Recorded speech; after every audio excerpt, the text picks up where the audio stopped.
semuanya, kembali lagi sama saya, Kak Dina, di Steven Family. Kali ini saya akan menjelaskan isi dari sertifikat hasil tes Steven Intuiting Extrovert. Nah, jika teman-teman sudah pernah di-scan 10 sidik jarinya, kemudian keluar hasil seperti ini nih, tandanya teman-teman memiliki personality genetic Intuiting Extrovert. Nah, kita akan membahas secara keseluruhan ya, maka dari itu simak sampai selesai. Di segmen pertama, kita akan membahas tentang intisari tentang Anda. Di sertifikat tertulis kecerdasan Anda intuiting, yang berarti merujuk kepada indera keenam Anda, yang sekaligus menjadi otak kreatif Anda.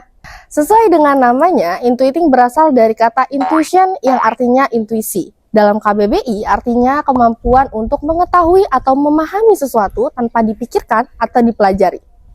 Nah, artinya dengan intuisi tersebut, seorang intuiting dapat melakukan atau bahkan memprediksi sebuah peristiwa tanpa menyadari kemampuan tersebut. Nah, jadi yang dimaksud dengan indera keenam bukan berarti indigo atau paranormal ya, tapi kemampuan intuisinya tentunya yang kuat. Kemudian tertulis kemudi kecerdasan ekstrovert tersebut bergerak dari luar ke dalam, sehingga Anda pandai memprediksi kecenderungan bisnis ke depannya. Nah, perlu diketahui pengertian introvert dan ekstrovert di Steven berbeda dengan pengertian introvert ekstrovert pada umumnya ya. Nah, ekstrovert yang dimaksud di sini bukan berarti pandai bersosialisasi atau sifat lainnya, melainkan dominasi lapisan otaknya. Jadi, kalau otak kita dipotong melintang, itu ada dua lapisan. Ada lapisan luar yang berwarna kelabu dan juga ada lapisan dalam yang berwarna putih. Nah, pada ekstrovert yang dominan di lapisan sebelah luar nih, artinya sumber stimulinya itu muncul dari luar dirinya, termasuk dalam menjalankan intuisinya. Nah, dia akan lebih mudah untuk membaca pola di masa depan berdasarkan dari referensi atau ide-ide yang ia dapat dari lingkungannya. Di segmen kedua ini, kita akan membahas tentang potensi dalam diri Anda. Nah, di Steven ini membantu kita untuk mengetahui dua hal ya teman-teman dari dalam diri kita, yaitu belahan otak dominan dan lapisan otak dominan. Dari kelima belahan otak yang kita miliki, ada satu bagian yang kerjanya dominan atau paling sering digunakan. Belahan otak dominan disebut dengan mesin kecerdasan yang sekaligus menjadi sistem operasi otak seseorang. Pada intuiting extrovert, sistem operasi otaknya berada di belahan neokorteks kanan atau otak kanan sebelah atas, sedangkan lapisan otak dominannya ada di bagian luar atau lapisan kelabu. Nah, lapisan otak dominan intuiting extrovert ini menandakan drive atau kemudi kecerdasannya berasal dari luar dirinya, sehingga ide-ide kreatifnya ia rakit dari ide, kata, konsep atau gagasan yang ia dapatkan dari buku, film, atau pembelajaran yang ia pahami. Jenis kecerdasannya ialah spatial quotient atau kecerdasan spasial atau beruang. Nah, kecerdasan ini membuat seorang intuiting extrovert memiliki kemampuan untuk mengenali pola ruang secara akurat. Nah, mengidentifikasi ide grafis dan menerjemahkan pola ruang secara tepat. Maka dari itu, biasanya mereka cenderung bisa dengan mudah menjelaskan tempat atau ruang dengan benar. Misalnya, jago baca Google Maps. Peran terbaiknya di masyarakat adalah sebagai reformer alias pembaharu. Dia dapat menciptakan perubahan lewat inovasi, inovasinya yang berlian dan solutif untuk permasalahan di masa depan. Nah, kelebihan utamanya ada pada innovation atau karya cipta, yaitu menemukan hal baru atau membuat sebuah pembaharuan baik itu pada produk, ide, maupun desain. Target utamanya adalah quality atau kualitas, artinya mereka cenderung mengejar kualitas daripada kuantitas. Contohnya, dalam mengejar kualitas, mereka berani mengeluarkan uang lebih untuk suatu barang yang terjamin mutunya, daripada harus mengeluarkan uang berkali-kali karena membeli produk yang tidak tahan lama. Harapannya, assembling atau kreativitas perakitan, ia paling suka ATM alias amati tiru modifikasi, sehingga mereka bisa menaikkan suatu value barang atau jasa menjadi lebih bernilai dan lebih berharga tentunya. Ia akan merasa hampa apabila tidak bisa memberikan legasi kepada lingkungannya. Arah merek atau brandingnya intuiting extrovert ada pada margin atau keuntungannya.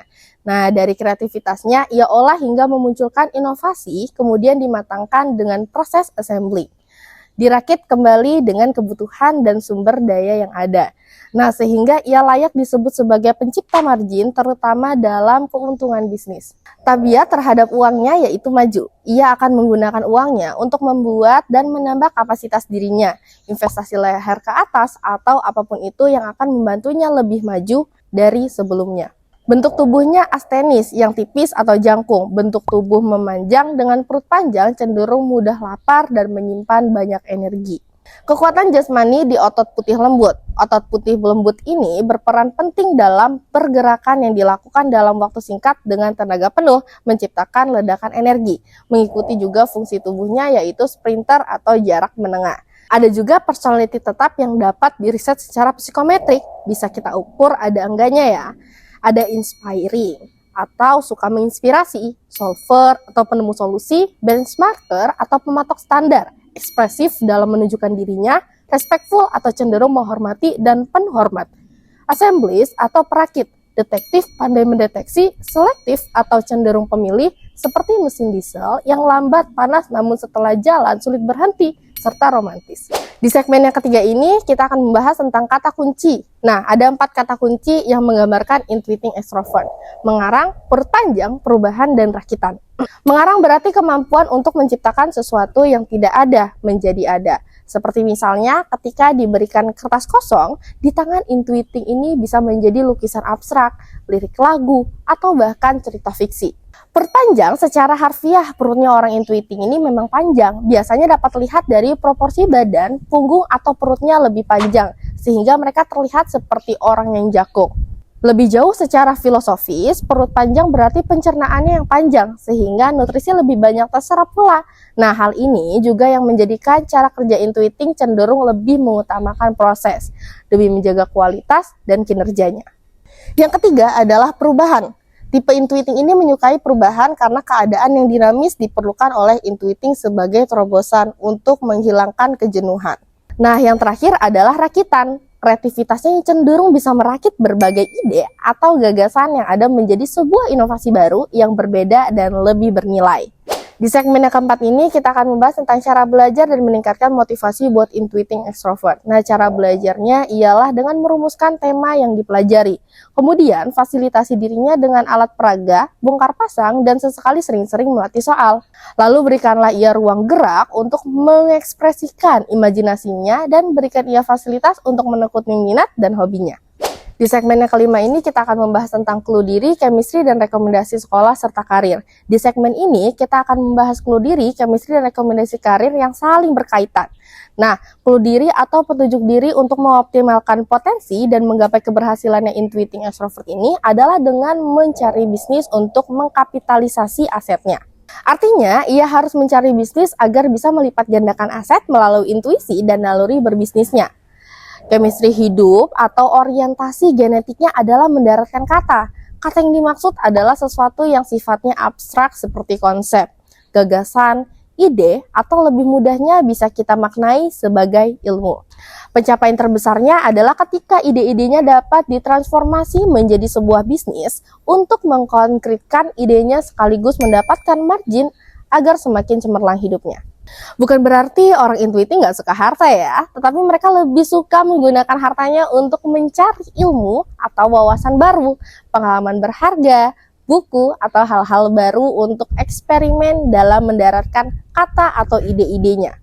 Nah, Steven merekomendasikan jalur sekolah dan profesi yang sesuai untuk menggali habis potensi intuiting extrovert. Sekolah menuju karir di industri yang sesuai diantaranya adalah bidang kewirausahaan atau investasi, pendidikan atau pelatihan, sastra, sinematografi, spionase atau kepolisian. Sedangkan sekolah menuju karir, menuju profesi pilihan lainnya banyak banget di sertifikat, jadi bisa kalian baca ya. Intinya adalah bidang keilmuan atau profesi yang banyak mengandalkan kemampuan berpikir kreatif, inovatif, dan tidak terlalu mengikat atau fleksibilitasnya tinggi. Di segmen yang ke-6 ini, kita akan membahas sifat positif yang perlu dibina dan hal yang perlu diwaspadai. Ini dia potensi kelebihan dan hal-hal yang perlu diwaspadai dari intuiting extrovert. Yang pertama, ibarat detektif yang hebat menginvestigasi, ia bisa menguraikan benang kusut. Namun terkadang untuk bisa menemukan simpulnya, ia perlu membuat jarak dengan lingkungan sosialnya. Lalu, ia suka memuja misi pribadinya, tapi dalam hubungan sosial, ia cenderung tidak ingin terlibat dengan hubungan yang mendalam. Makanya kalau kita ngomong sama orang intuiting extrovert, kalau bisa jangan mengulik kehidupan pribadinya ya sobat. Selanjutnya, ia memiliki intuisi yang kuat dan kreativitas yang tinggi. Namun ada kalanya ia ingin lari dan melampiaskan kesenangannya ketika sedang dihadapkan dengan realita yang tidak sesuai dengan ekspektasinya. Makanya kadang-kadang nih intuiting extrovert ini tiba-tiba suka lari, misalnya kayak healing ke gunung, atau misalnya dia tiba-tiba main game ataupun tidur. Nah, solusinya buat teman-teman intuiting extrovert, karena ekspektasi ini nggak sesuai terus sama realita kita, jadi hadepin aja. Kalau misalnya kita lari, malah nanti masalahnya nggak selesai. Kemudian, ia pandai untuk merakit berbagai ide menjadi sebuah ide baru yang lebih bernilai dan berharga. Namun, terkadang ia hanya bergantung pada pemikirannya sendiri, tanpa mempertimbangkan pemikiran orang lain. Padahal terkadang kita butuh loh pemikiran atau pendapat orang lain untuk menyempurnakan pemikiran-pemikiran yang kita punya. Ia juga selalu menginginkan perubahan atau kehidupan yang dinamis. Tapi karena ia fokus kepada hal-hal atau ide-ide besar, ia cenderung tidak menyadari adanya api permusuhan yang menentang dirinya. Nah, makanya seringkali ini sering terjadi banget sama intuiting extrovert. Dia suka menyebar, sharing tentang ide-idenya, tentang gagasan-gagasannya, yang terkadang dia nggak paham nih tentang kondisi sekitarnya. Yang dia kan selalu di atas, maka kadang-kadang dia nggak tahu kondisi di bawah tanahnya. Ternyata temennya malah nusuk dari belakang. Nah, teman-teman, itu tadi penjelasan hasil tes Stephen untuk intuiting extrovert ya. Buat kamu yang penasaran tentang Stephen atau pengen cari tahu lebih lanjut, silahkan kirim pertanyaan di kolom chat. Dan jangan lupa like, comment, and share ke teman-teman kamu yang membutuhkan. Nah, kalau kamu mau tes Stephen, tentunya hanya di Stephen Family. Kalau kamu mau belajar tentang Stephen, ya hanya di Stephen Family. Kalau kamu mau gabung di komunitas Stephen, tentunya cuma di Stephen Family. Dan kalau kamu mau jadi promotor Stephen, ya di Stephen Family aja. Stephen Family bersama, sukses, mulia.